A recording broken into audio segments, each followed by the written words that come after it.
everybody, welcome into the Shelby County High School Football Show. We're out here at Calera High School, which is going to play host to our game of the week this Thursday night as the Eagles welcome the Chelsea Hornets in a county battle to cap off the regular season, and both of these teams playing their best football of the season right now. So going to be a lot of fun here between these two, but like I said, the final night of the regular season, so a lot of action to talk about this week, and we've got 5 Thursday night games to cap off the regular season. So going to be a lot of fun this week. We've got action on Thursday and Friday, and then the week after this, a historic week coming up in the first round of the playoffs. We've got 9 teams. 9 of our 11 AHSAA teams have made the playoffs for the first time in history. That's a record high of number of teams making it to the postseason from Shelby County. So a huge and successful season here locally. So we're going to have a big week to talk about after this, but a lot of teams looking to carry some momentum going into the postseason. A couple of others looking to cap off the regular season with some confidence and momentum going into the offseason as well. So a lot to touch on coming up this week. We're going to talk about all of those football games. Obviously, the only team not playing this Friday, that's going to be the Thompson Warriors, and they fell to Hoover in that top 2 battle last week, and I've heard about it since then. I picked Thompson to win that game 35-0. They obviously did not. It was a 24-21 win for the Hoover Buccaneers. Number 2 takes down number 1, but what an incredible football game. You can't really fault Thompson. They played their butts off in that football game, a game that they led 21-10 at the half. Connor Harrell didn't come out at quarterback in the second half for that game, and the offense just really couldn't make up for that the rest of the way. Struggled to move the ball, had 2 costly turnovers in Hoover territory in the second half of that game, so just couldn't quite put that game away. The defense played their hearts out in that football game. Peter Woods and Jeremiah Alexander, that defensive front, really exhausting themselves trying to get into the backfield, but Bennett Meredith, the quarterback at Hoover, he held strong, stood in the pocket, and as he was getting hit most of the night by future Division I college football players, he fired footballs all night, had 3 touchdown passes, including the game winner with 14 seconds left. An incredible football game from him and that Hoover football team. Those two likely, we hope as football fans, to meet again in the semifinals of the Class 7A playoffs. We'll see if that does actually come to fruition here over the next few weeks. Both of them have a bye week during the final week of the regular season this week, and then they'll jump into the playoffs there with needing 2 wins to meet each other again in the semifinals. So we'll see if that plays out. Going to be a lot of fun to watch that one again if it does happen. You're going to have 2 hungry football teams looking to get to a state championship. We'll mention a little bit more about Thompson in our SCR Stars of the Week segment at the end of the show, but there is so much more to talk about this week. Our game of the week right here at Calera High School as the Calera Eagles play host to the Chelsea Hornets. We're going to break that one down first, and then we're going to take you through the list of the rest of the games that we have coming up this Thursday and Friday night. We're going to break them all down and give you the keys to each of those contests. We're going to start right here with our game of the week. Well, like I said, both of these teams playing their best football of the season right now. You've got the Calera Eagles. They've won 5 of their last 6 football games, now 6-3 on the season, going to be the 3 seed going into the playoffs out of their region. Then you've got the Chelsea Hornets, started 0-4 this season, then won 4 consecutive games. Fell last week, but taking on number 3 Mountain Brook, played a decent game defensively, especially in a 25-0 loss to the number 3 Spartans. So you've got a Chelsea team that's also playing well, won 4 of their last 5, including that 4-game winning streak following the 0-4 start, and they are battle-tested. They've played one of the most difficult schedules in the state in the 6A classification. But you look at what they did in those 4 losses as well.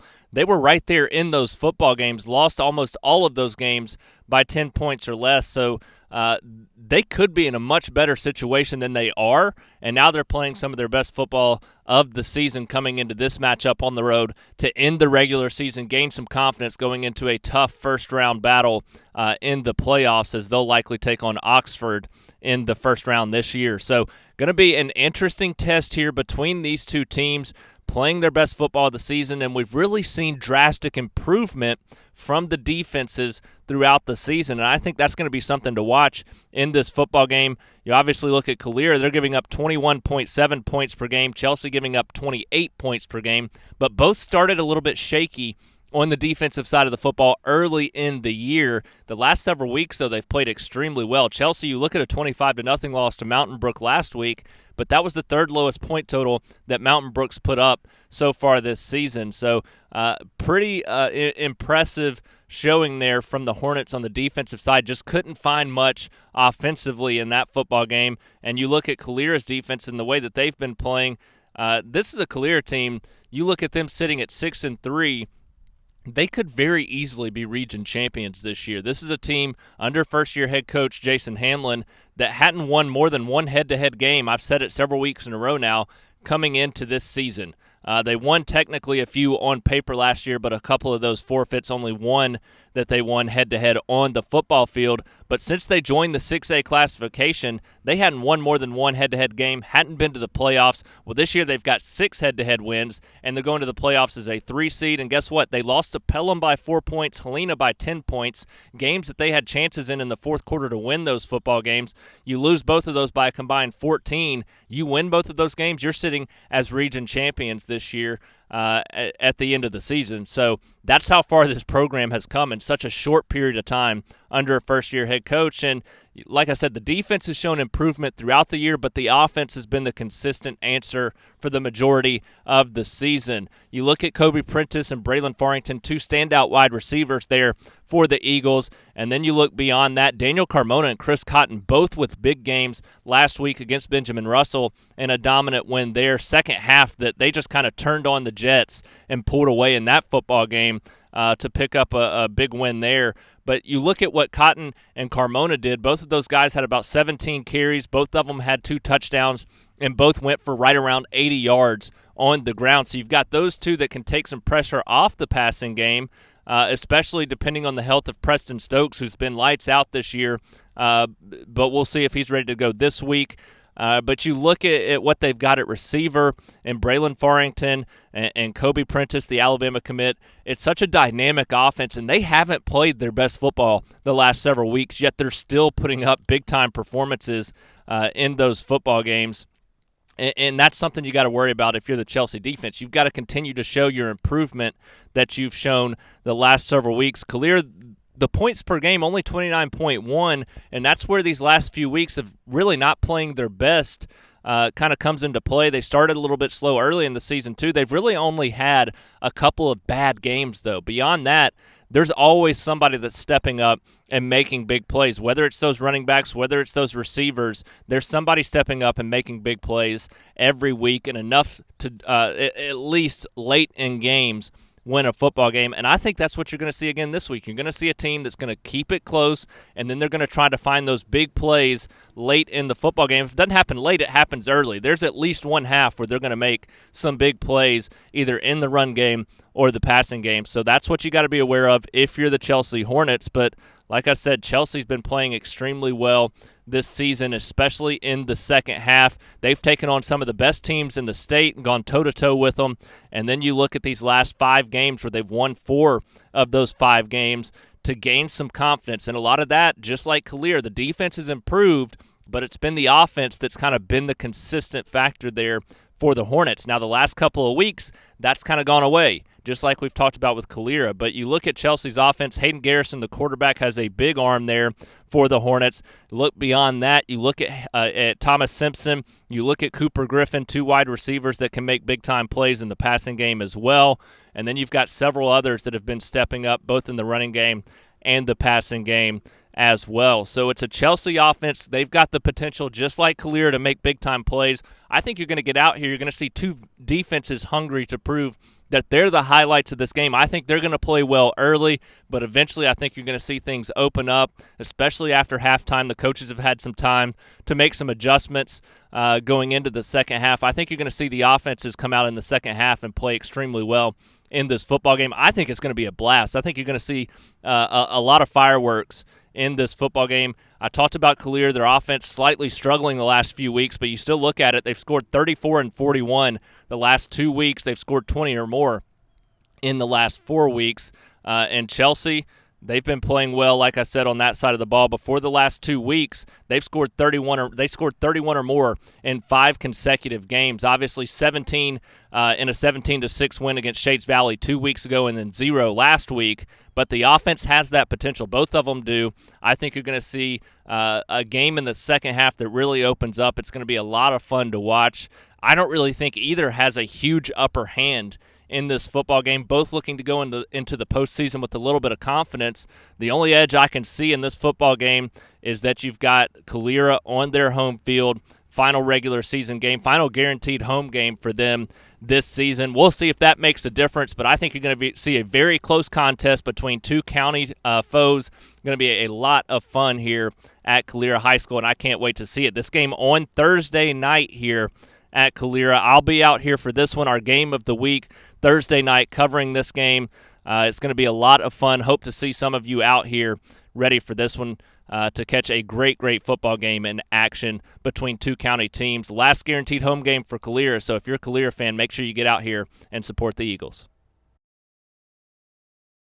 Like I said, we've got a busy week ahead. 11 more games to talk about to close out the regular season. A few more on Thursday night. So we're going to go a little bit more rapid fire, as the only team off this week is the Thompson Warriors. And we're going to start in the 7A classification. We've got 2 games taking place there this week. One going to be, both of them actually going to be on Thursday night. And we're going to talk about the Oak Mountain Eagles first, as they close out the regular season on their home field at Herdmont Park against number 1 in 6A, Clay Chalkville. Going to be another tough test for the Eagles closing out the regular season. As you look at the last couple of weeks, number 1 Thompson 2 weeks ago, number 8 Hewitt Trussville last week, and now they get the 6A number 1 team, who is just playing lights out. Really seems to be the main contender for a 6A state championship this year. As Clay Chalkville is playing some incredible football this season. But the Oak Mountain Eagles, they still have high aspirations. This is a team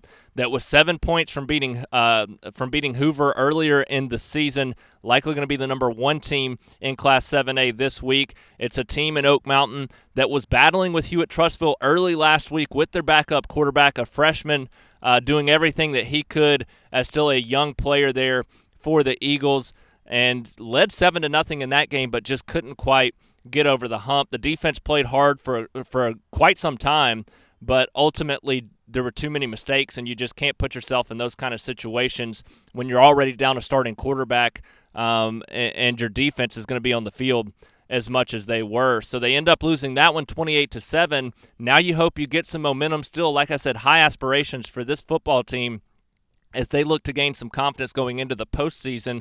Last year, the 4 seed in their region, just like they are this year, went on to pick up a first-round victory in the playoffs a season ago. Going to hope to do the same thing this year, but they're going to get a very good James Clemens team in the opening round. So getting some confidence in this final week will be key. And last year, they almost took down Clay Chalkville. A similar situation. Clay Chalkville definitely better this year, but they were a top 10 team in 6A last year. Only 1 or 2 losses going into this game a season ago. Oak Mountain had so many chances to win that football game. It was a 21-14 loss for them at the end of the night, but a team that their offense had chances to make plays, just couldn't get it done. Defense played one of its best games of the season in this one, and this year I think their defense is even more improved. Now they're going to have their hands full. This is a Clay Chalkville team so far this season that has scored 40 or more in every game, and get this, 50 or more in 5 of their 9 games on the season. So 9-0, scoring 51.2 points per game, and that's not all. Their defense giving up just 12.7 points per game. So it's a Clay Chalkville team that, like I said, the hands-down front-runner to win a Class 6A state championship. So for Oak Mountain, your big key is going to be on the defensive side. Can you come out and find ways to make some big plays on the defensive side of the football? They're giving up just 17.1 points per game, so far this season. Gave up 28 to Hoover, gave up 28 to Hewitt-Trussville. Obviously, the 48 to Thompson that they gave up a couple of weeks ago was their worst performance of the year, but against one of the best offenses in the country when they're healthy. So you look at that, you got to expect if Hoover only put up 28, if Hewitt-Trussville only put up 28, both dynamic offenses led by great quarterbacks, you got to figure that you're going to have a strong chance, if you're the Oak Mountain defense, to at least keep this around 35 points for Clay Chalkville. So at that point, you've got to find a way to put up some points, and it's all going to depend on how much of a leap they can take on the offensive side should Evan Smith still not go. Now, we expect Smith to be back and healthy and ready to play in the postseason, but they may try to get him in there a little bit this week. We'll see if that actually pans out or not. But at the end of the day, you're going to have to be ready to go on the offensive side of the ball. This week of practice and preparation, extremely key on a short week, too. So you got to get these guys ready to go. Try to find some different things on the offensive side of the football, and it starts with the running game. They just didn't have much of a running game last week to take pressure off of anything else on the offensive side of the football. So the running game going to be key for Oak Mountain this week. Going to have to find ways to move the football down the field, sustain drives, and keep your defense as fresh as possible so they're not on the field the entire game. If they do that, they're going to have a chance in this game just like they did last year. They're going to have their opportunities to at least keep this a tight football game and win it late like they did a year ago. We'll see if that actually comes to fruition on Thursday night at Herbmont Stadium. But I think you're going to see a gritty and determined bunch there for the Oak Mountain Eagles. Don't be surprised if this game is close with them having a chance late in that football game. Well, the Spain Park Jaguars not going to make the postseason this year, but just like in years past when they haven't made it to that point, you look at a team that has not given up on their season. Last week, despite a 7-game losing streak, hadn't won since their opening game of the season. They come out and they pick up a 35-7 win against Tuscaloosa County and gain a little bit of confidence going into their final regular season game this Thursday night against Hueytown. And you know this is a group that wants to go into the offseason with some confidence and momentum, and there's no better way to do that than a 2-game winning streak. And this is a very good Class 6A team in the Hueytown Golden Gophers. So it's going to be a tall task, but you look at last year's game, just a wild contest that ended with Spain Park winning 63-62 in that one. It was back and forth the entire night, just touchdown after touchdown. I don't expect that this year. I think if Spain Park's going to win, it's going to have to stay a little bit more lower scoring, but that's going to be a difficult task, especially for Spain Park's defense, which has struggled for most of the season, but they're taking on a Hueytown offense that's scoring 55 points per game, one of the best marks in the state, if not the best mark in the state,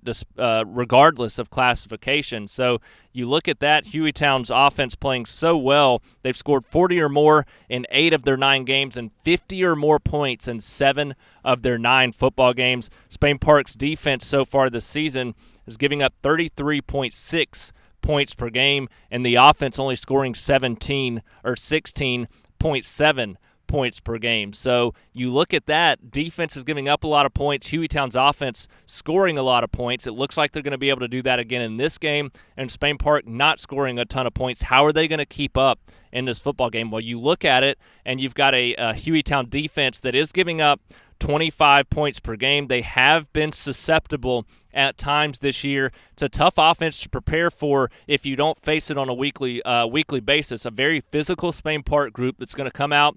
They're going to run the football a lot and try to take you down and wear you down physically on the offensive side of the ball. So that's the biggest key for Spain Park. Keep that dynamic Hueytown offense off the field. Come out, sustain long drives with that running game, and make this battle a little bit closer and tighter. Limit the possessions for Hueytown, and you've got a chance to pick up a win against a very good football team. This would be something that sends you into the offseason with a ton of confidence. So we'll see the game plan that they come out with this Thursday night against Hueytown, but an important game for the Jaguars as they head into the offseason. Now we jump into the 6A classification, and you can't ask for a much better rivalry matchup to end the regular season on than Pelham traveling to Homewood on a Thursday night. This game going to take place Thursday, the Panthers at the Patriots, and you look at this game, and some might not think of it as a rivalry matchup, but the last several years, it definitely has been. Both of these teams want this football game desperately, and it's been so one-sided that Pelham definitely wants to win this football game going into the postseason. They know what it can do to lift their spirits and their momentum and confidence going in to that first-round playoff matchup a week later against a tough opponent there as well. So this would show that they've kind of taken that next step under head coach Tom Causey, something they continually do each and every week or have done each and every season that he's been there. Now it's time for them to take that one more step. And you look at the series, the last 8 years they've met in a row. Homewood has won every single one of those football games. And the last time Pelham won, 2011, before the two teams took a break for 3 years. They come back and play again, and Homewood wins 8 straight now over the last 8 consecutive years. But you look at that, and several of them have been decided in tight battles during that span. Pelham's lost 4 of the last 8 by 7 points or less, including 3 of the last 5. And last year's 2-point loss, 20-18. And last year it felt like Pelham was the better of the two teams, and they just couldn't get over the hump. Well, guess what? This year, again, feels like they're the better of the two teams at this point in the season. Now, Homewood's not bad. They're very, very similar football teams. This is going to be a tight football game, but Pelham has been slightly better on both sides of the ball this season. So now it's all about proving that in this game, not going into the game timid and scared and worried about losing to this team for the 9th consecutive year. That shouldn't even be a thought. The 8-year losing streak to this team shouldn't even be in their minds, other than me mentioning it right now. What should be on their minds is that they're the better football team this year, and they've got to go out and play like it. They've shown so much improvement throughout the season on the defensive side of the football. The offense been somewhat inconsistent at times, but Gabe Gamble been playing some of his best football of the season. Will Langford, he offers such a dynamic player at the quarterback position, can run the football, can throw the football. He's going to make at least a couple of explosive plays either with his legs or with his arm in the game. And you look beyond that, Darius Copeland can change the game in both the kick return game. He can change it at the receiver, the running back position. He's a guy that can make some big plays, and they've got a couple of others at receiver that also need to step up and make big-time plays. The offense is going to have to come out ready to go against a solid defense. But so far this season, you look at what these two teams have done. Pelham scoring 27.6 points per game. Homewood about a point less exactly, actually, at 26.6 points per game. Pelham, they're giving up 20. Homewood giving up 25.4 points per game. So Pelham a point better on the offensive side of the ball, about 5 points better on the defensive side of the ball. And the last 3 weeks, Pelham's defense has been playing lights out, and they've really been playing well for the majority of the season. But the last 3 weeks, they've given up 14 exactly, and in 5 of their 9 games this season, they've given up 14 or less points. So you're seeing a Pelham defense that's making big-time plays. If this offense can take that next step and become as dynamic as the athletes that they have on a consistent basis, this is a team that can make a deep run in the playoffs. But it's got to start this week. They've got to get that confidence boost going into the postseason, and they've got the talent to do it. So they've got to come out and prove it. Homewood's shown it for 8 years in a row. Now it's time for Pelham to come out and prove that they've taken that next step, that they can pick up a big win, because this is a Homewood team that can play well on the defensive side of the ball. They're going to be ready to roll on that side, so Pelham's offense is going to have to find a way to come out and make plays. But at the end of the day, Homewood's offense has only scored or has scored 18 or less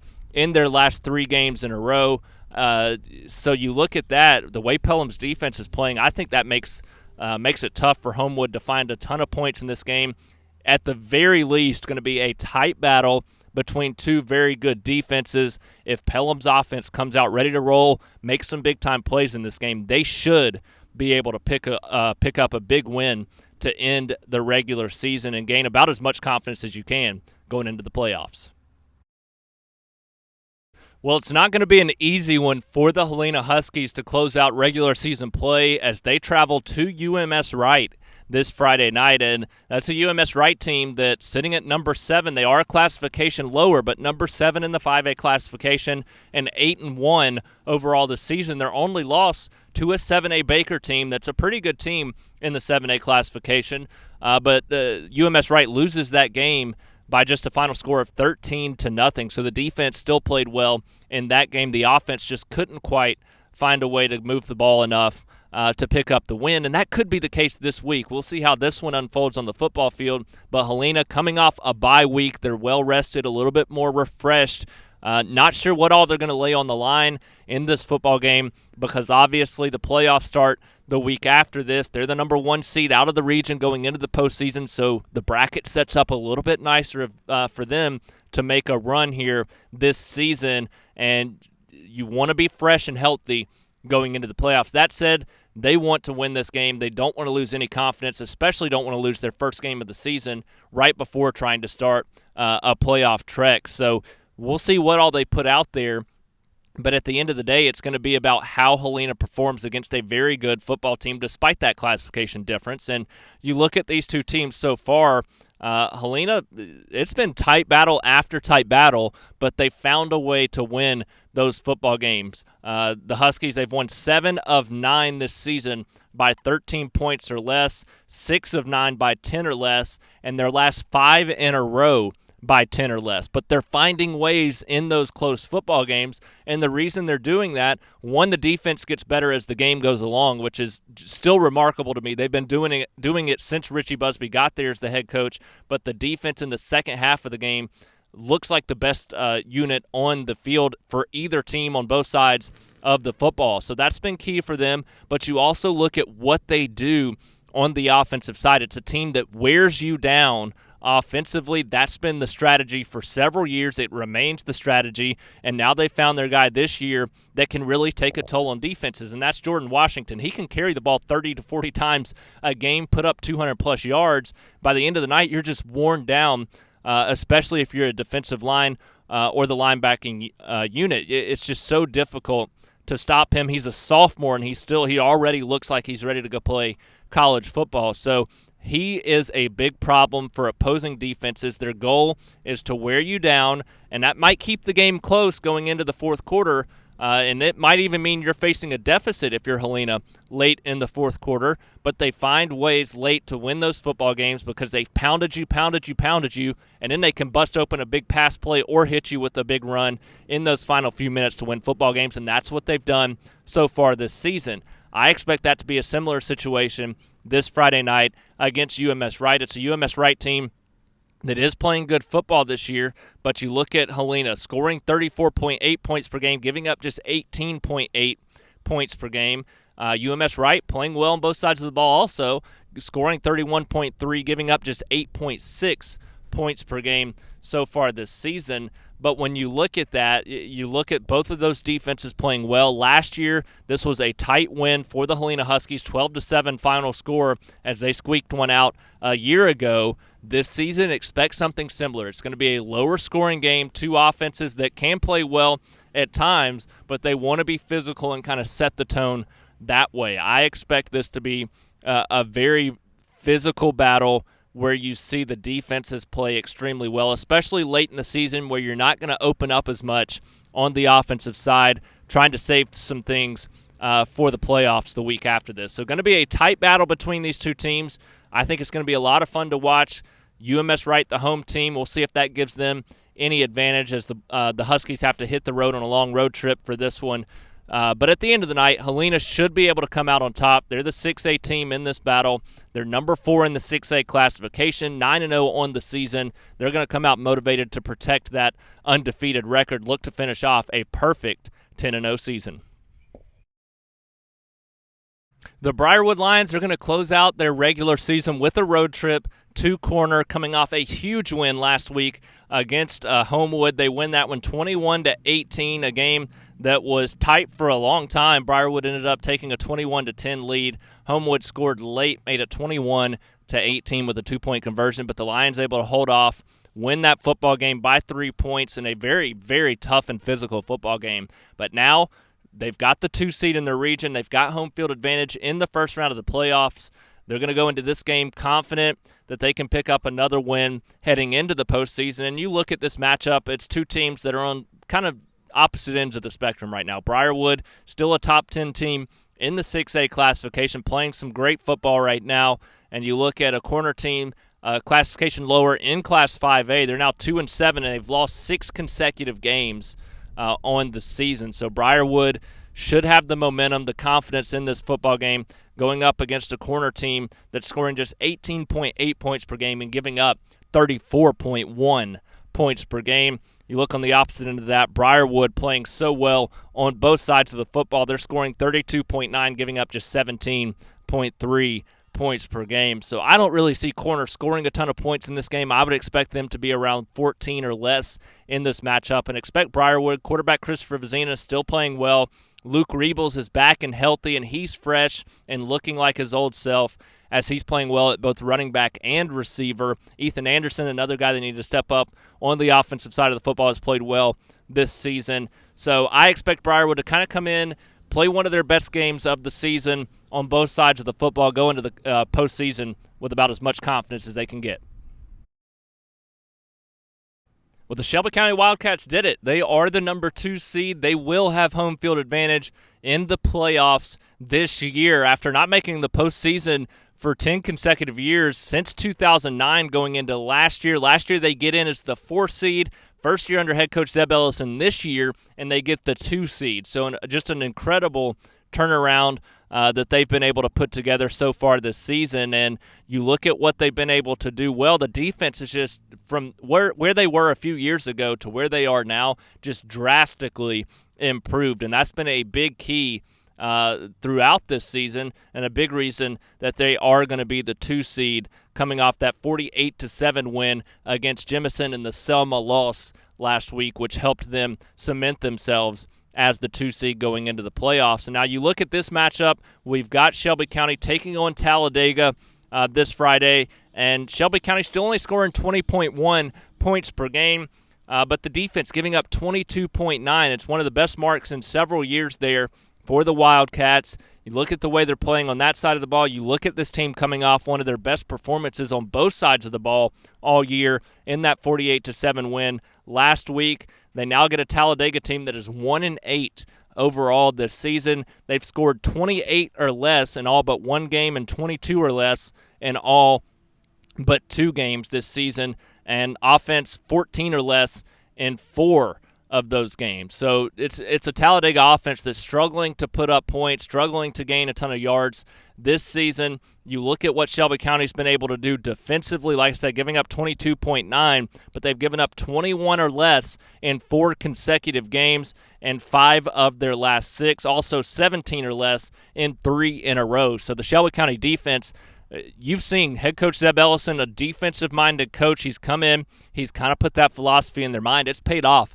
the last several weeks, and we'll see if that's something that can make a difference in the playoffs for this team as well, because if that defense is playing as well as they are right now, they've improved drastically from the start of the season to where they are now. Expect them to continue to make improvements on that side of the ball and get better, which will really in turn help the offense get better as well. But the offense, like I said, they've struggled at times, 24 or less in all but 2 games this season, 14 or less in 4 games, but they're coming off of that 48-point performance last week. I expect them to continue to kind of show those improvements on the offensive side of the ball, lean on what the defense has been able to do, and I think that's going to pay off this week and possibly going into the playoffs. But expect the Wildcats to go into the postseason with a 2-game winning streak. I think they take down Talladega this Friday night. Should be a good performance from the Wildcats in their final regular season home game of the season,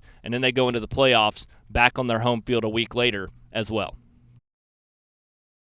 The Montevallo Bulldogs are going to end the season with a bang. They get Class 1A number 3 Maplesville, a team that's just been dominant in this state for so many years, a dynasty there in the 1A classification and playing some great football so far this season. You look at where they are right now, sitting at 9-0 overall, scoring 41.3 points per game, giving up less than 9 points per game, right at 8.1 points per game this season. The offense been playing lights out. They've scored 40 or more in 5 of their 9 games, but the defense is where they've been playing their best football. They've got 4 shutouts. They've given up 21 or less in every game and 13 or less in all but two of those games, and 6 or less in 6 games. So this is a team that their defense is playing such good football throughout the season so far. At 9-0, they've played great defense in all 9 of those games. So now you're taking on Montevallo. Montevallo,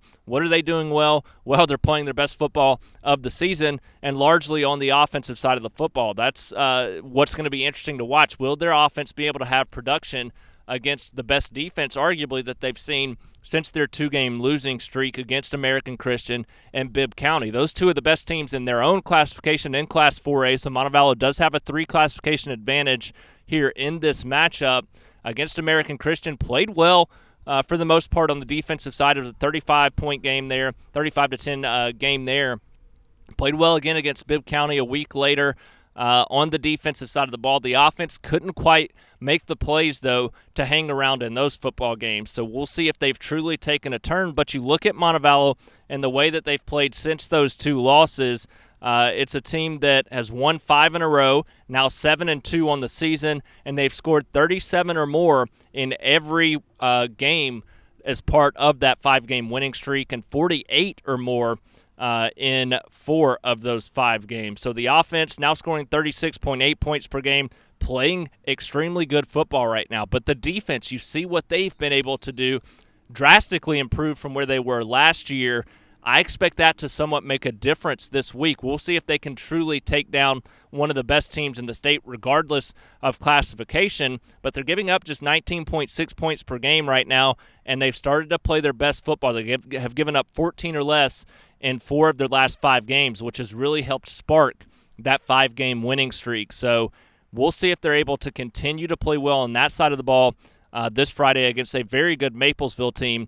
Expect them to come out hungry, ready to prove. This would be a huge win for them going into the playoffs. They get the number 3 seed going into the postseason, so a big, big chance for them to gain a ton of confidence, put the state really on notice that this is a Montevallo football team that can make a deep run. Last year, as the 3 seed, they make it to the second round after pulling off that upset in the first round of the playoffs. This year, if they can pick up this win against Maplesville on Friday, that gives them a strong, strong chance to really get some confidence and make it possibly to round 2 yet again, if not further to round 3 or so this season. I think you're going to see a Montevallo team hungry to prove that they are going to be a true threat come the playoffs.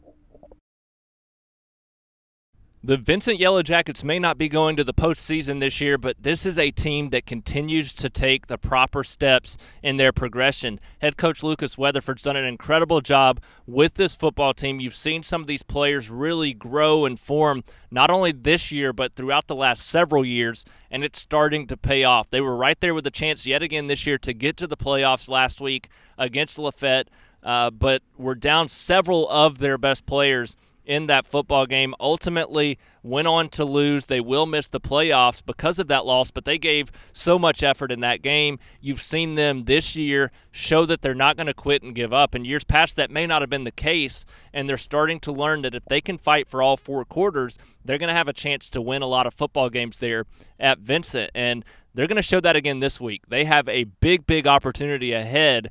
This team hasn't finished above 500 since 2013, a chance to finish with their exact same record from the 2013 season this year if they can win against Prattville Christian on Friday.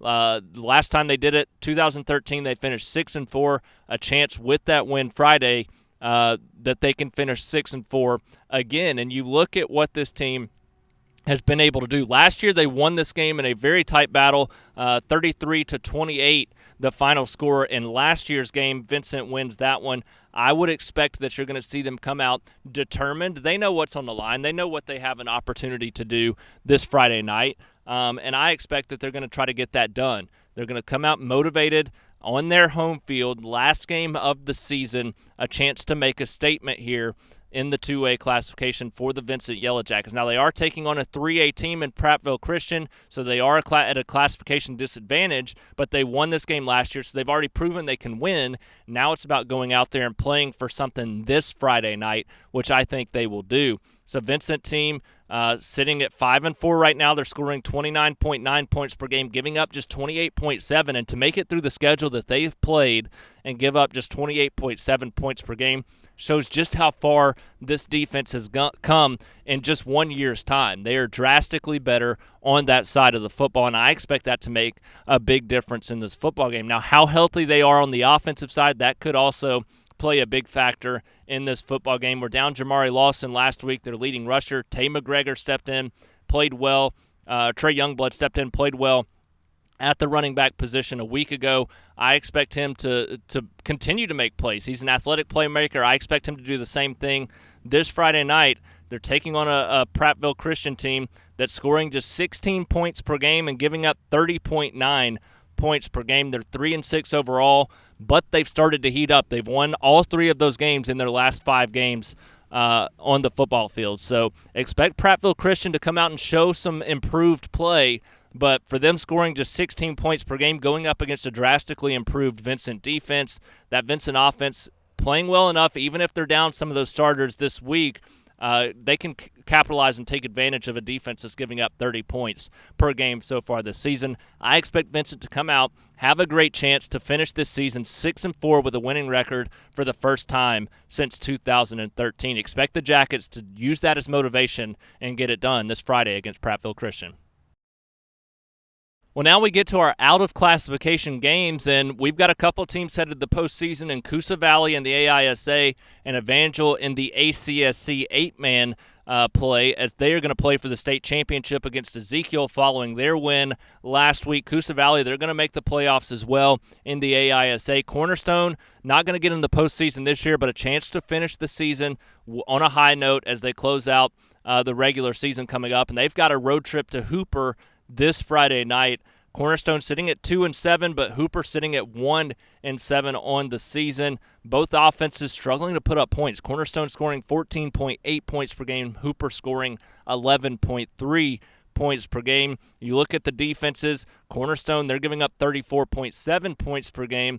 Hooper giving up 46.3. So Cornerstone, so far on paper, looks to be the better team. Now, against a similar opponent, Cornerstone lost 54-0 to Banks Academy. Hooper beat Banks Academy 23-22. So Cornerstone technically looks like the better team on paper. They've got to come out and prove that, though. We see that similar head-to-head opponent that they struggled with. Now it's about coming out, proving they can beat this team that they arguably should be better than this year. So we'll see how they play on the football field this Friday against Hooper. I expect the Chargers to come out, put together a strong effort, show that they can make a difference. But when your defense is giving up 12 less points per game, your offense scoring 3 more points per game, I expect really a low-scoring battle between these two teams because of the way their offenses have played. But you've got two defenses struggling. Cornerstone's playing a little bit better. That should make the difference. Expect the Chargers to have a strong chance at a win this Friday. Coosa Valley, they will close out the regular season with a tough battle against number 6 Sparta this Friday. Coming off a bye week, though, Coosa Valley going to have a chance to be a little bit more fresh and healthy going into this game. Sparta, they're coming off their first loss of the season. They fall 34-16, but to a very good football team sitting in the top 10 in Jackson Academy. So you look at that, Sparta playing such great football this season. They're scoring 43.8 points per game, giving up 17.8 points per game, and that defense giving up the exact average that Coosa Valley is scoring on the offensive side, 17.8 points per game. Coosa Valley's defense, though, giving up just 23.8 points per game. Even against their toughest opponents, they've played well on that side of the football. Expect that to be the case again in this matchup. I know that you've got a Sparta team scoring 43.8 points per game, so they're going to have some success on the offensive side of the football, but Coosa Valley's defense playing well enough to keep this a close game. It's a matter of, has that offense taken enough of a step, a transition throughout this season to be able to put up enough points in this game? Coming off a bye week, wouldn't surprise me if this is a very close football game between these two on Friday night to close out the regular season. The Evangel Lightning, they'll do so, close out the regular season against Southern Prep. Evangel now 8-2 on the season, coming off that 41-13 win against East Central Homeschool last week. That gets them in the ACSC state championship game and a shot at redemption against Ezekiel. Southern Prep not playing bad football this year. They're a 7-2 football team, but they lost to Ezekiel 39-6 a couple of weeks ago. Evangel lost to Ezekiel the week before 41-30. So looks like Evangel's a slightly better team this year. They want to go into that state championship game with some confidence, looking for redemption. I expect them to come out, play a very good football game against Southern Prep. Expect the Lightning to walk away victorious in that one. Now it's time to hand out some stars. It's our SCR Stars of the Week segment, and we have a lot of players to talk about. The final week of region play last week, playoff seeding on the line, playoff spots on the line, and several guys stepped up in a big way. We're going to start with the Thompson Warriors, and I know it was a heartbreaking loss. I know that they're devastated and crushed, but like head coach Mark Freeman said after that game, they don't play for perfect seasons. They don't play for an undefeated regular season. They play for state championships. They've still got everything they want to accomplish in front of them. They led that game 21-10. They had their chances to win it late. They just couldn't pull it out, and they lost to a very, very good football team. Moving forward, I expect to see them pick up and use that as a big motivating factor for them moving into the postseason, a bye week this week, going into the playoffs. This team's going to bounce back, and they're probably going to be better than they were before that matchup. That's going to be a scary thought to think about. You look at this game against Hoover, Connor Harrell, quarterback of Thompson, didn't play the entire second half, and you can say that didn't make a difference, but it did. Harrell was 8 of 11 for 181 yards and 2 touchdowns in that first half. The offense was clicking. In the second quarter, 3 touchdowns, scored 21 points. They were playing lights out, and it was arguably the best they've played all year on that side of the ball right there in that second quarter. So for him not to come out in the second half made a huge difference for this football team, as they didn't put up another point the rest of the way. And you look at who he was throwing the ball to. Jalen Ward, 4 catches, 129 yards, and a touchdown. Justin Pegues, 17 carries at the running back position, had 99 yards and a touchdown. So those two guys played some great football there as well. Ryan Pepins, he was a very physical force there, did so much more than he's usually asked to do once Harrell exited the football game. So just all around a gutsy performance for Thompson. They lose it by 3, but that's to the number 2 team. You're likely going to see them again. Nothing to hang their heads about. Instead, it's time to start playing some football now. I expect to see Thompson bounce back. Hopefully we get to see that rematch in the semifinals, because we know that'll be a lot of fun. And Peter Woods was in the backfield all night. Did not mention him yet, but 8.5 tackles, 1 sack, 3 tackles for loss. He was pressuring Bennett Meredith. Meredith just wasn't scared. He stepped in. He was hit throwing the football several times in that game and just made some big-time plays, and you can't ask for much more. Your defense for Thompson played pretty well overall. They were just on the field a lot in that second half, and that ultimately, I think, made the difference in that one. Oak Mountain, they fall to Hewitt-Trussville 28-7 as they get the 4 seed instead of the 3 seed now, but another gutsy effort there for the Eagles. The defense, you look at Garrett Murphy and Maddox Vines, both played well. You look at Murphy with 8 tackles, Vines with 7 tackles. Vines also added 2 tackles for loss. So both those guys played well. The defense was on the field a lot in that football game against Hewitt-Trussville, but expect that to be a good thing moving forward. If they can get healthy and fresh going into the postseason, expect that defense to make a big difference in their chances to make a deep run. For the Spain Park Jaguars, bounce back. They get their first win since their opener. They snap that 7-game losing streak. Evan Smallwood and Zamir Ferris, big reasons why. Evan Smallwood, 15 of 23 for 146 passing yards with a touchdown. Also had 40 yards running the football. Zamir Ferris, 17 carries, 123 yards, and a touchdown on the ground for the Jaguars in that win as well. So strong performances for both of them. We'll see if they can cap off this Friday night with another big showing there in their final game against Hueytown. For the Pelham Panthers, another big opportunity this week, but last week, big performance against Chilton County. They win that one 35-14. Gabe Gamble, a big reason why. 18 carries, 131 yards, and a touchdown, playing his best football of the season right now at this point. Played some great, really several weeks in a row where he's kind of carried the team on the offensive side with what he's been able to do running the football. Will Langford's played well also. A little bit inconsistent at times, but played some good football, made some big plays. Last week, he'll continue to do so for the offense as well. You look at Rayshawn Martin of Pelham as well. He had 8 carries for 92 yards and a touchdown. Pelham's ground game going to be really dangerous as we head into the postseason. We'll see how they fare against Homewood this Friday in a big rivalry battle. The Calera Eagles, we'll see them right here on Thursday night against Chelsea. You look at what they were able to do this past week, and Kobe Prentice, another big game. 3 catches, 101 yards, a touchdown in that win for the Eagles last week against Benjamin Russell. And you look at the running game. It's a running game that they had a lot of potential coming into the season, battled some injuries at times, but they showed what they're capable of when they're healthy. Last week, both Daniel Carmona and Chris Cotton played well.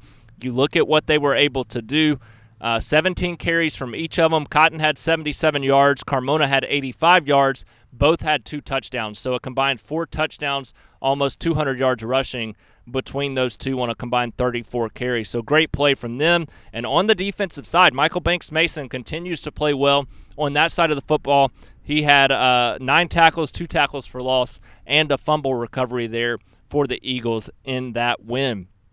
The Briarwood Lions, Luke Rebels, 18 carries, 63 yards, and 2 touchdowns on the ground, 3 receptions for 43 yards in the passing game. So his presence back as a healthy figure in that offense can make all the difference in the world for the Lions going into the playoffs. They really need that dynamic of the passing game being there, and he really adds so much to that offense. That's going to be key for the Lions if they hope to make a deep postseason run.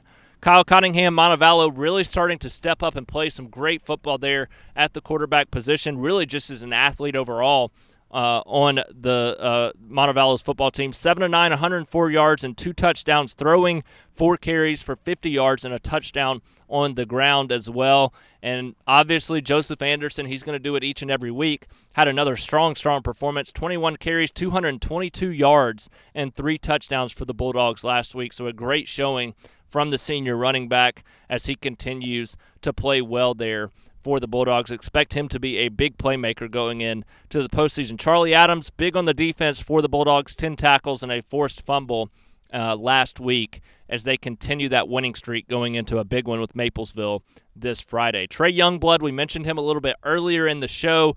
Vincent did lose that football game, but he stepped up in a big way, played well for the Yellow Jackets. 6 carries, 164 yards, and a touchdown there for the Jackets in that one. Blake Ollams also played well at the quarterback position, 9 of 14, 198 yards, also added 34 yards running the football. And Zach Carlisle, the receiver there for the Yellow Jackets, 138 yards in their passing game there to help Ollams play well at the quarterback position. So great play from Vincent's offense. We'll see if that carries over this week.